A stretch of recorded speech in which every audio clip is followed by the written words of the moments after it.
संगम के तट का ये वही किनारा है जहाँ पे लाखों करोड़ों श्रद्धालु एक बार आके संगम में श्रद्धा की डुबकी लगाते हैं।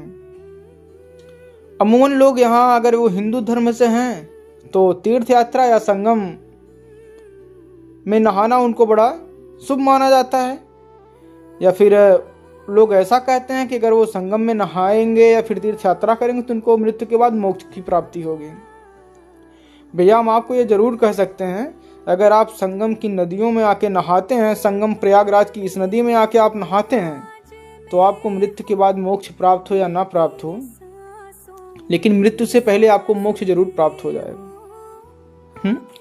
हाँ, हालांकि मैं आपको ऐसा क्यों कह रहा हूँ, अगर आपको अभी तक मेरी पूरी बात समझ ना आई हो तो आप वीडियो को स्लो मोशन में करके देख लीजिएगा कि कितना गंदा पानी है, कितनी गंदगी इसके तट पे है।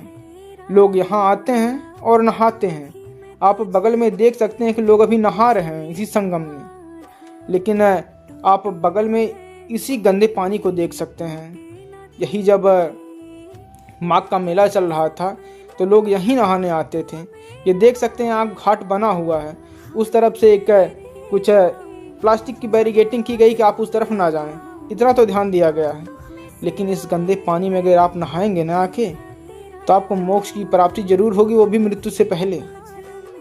आप एक बार क्या 2-4 बार हॉस्पिटल में भर्ती होंगे, फिर मान लो ठीक हो जाएंगे आप, अगर आपकी इम्यून सिस्टम अच्छी है तो आपने देखा कि कितना गंदा पानी है। तो हिंदुओं में बोला जाता है गंगा नदी जो सबसे पवित्र नदी होती है, तो आज पवित्र नदी का ये हाल है। आप देखिए प्रयागराज बगल में लिखा है, तो पवित्र नदी का ये हाल है, कितनी गंदी है।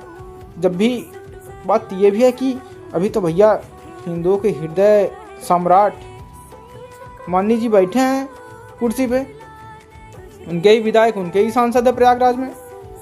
तो ये तो देखना चाहिए भैया, गंगा की सफाई पे विशेष ध्यान देना चाहिए, क्योंकि भैया प्रयागराज जो है संगम ही प्रयागराज की जान है। तो वहाँ इतनी गंदगी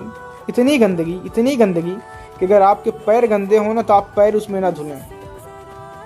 लेकिन लोग आते हैं दूर दराज से, देश के अलग अलग कोनों से आते हैं, तो स्नान करते हैं भैया, स्नान करके वो जाते हैं। तो देश के हर कोने से आए हुए व्यक्ति क्या कहेगा अगर ऐसी गंदगी देखेगा उस हमारी पवित्र नदी गंगा के किनारे, या पवित्र नदी गंगा के तट पे अगर वो ऐसा देखेगा, संगम के इस तट पे देखेगा कितनी गंदगी है, तो जाके क्या कहेगा। उत्तर प्रदेश में प्रयागराज के संगम में जब हम स्नान करने गए थे तो वहाँ कितनी दुर्दशा थी, कितना गंदा पानी था, कितने गंदे लोग थे, कितना गंदा था। और आपको हम अगले वाले वीडियो में ये भी दिखाएंगे कि इलाहाबाद का जो सारा पानी है वो सीधे आके नाले में गिरता है। सारा पानी का मतलब समझ रहे हैं आप?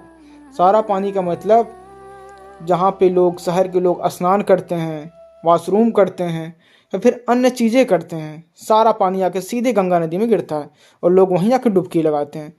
तो इस तरफ से गंगा है और उस तरफ से यमुना है, तो दोनों ये नदियाँ हैं, दोनों यहीं आके मिली हैं। तो यहाँ लोग स्नान कर रहे हैं, आप वीडियो बनाना गलत है। हालांकि आप देख सकते हैं कितनी गंदगी है, तो भैया आप ज़रूर ध्यान दीजिएगा। अगर आप अंधभक्त नहीं हैं तो इस वीडियो को ज़रूर शेयर करिएगा।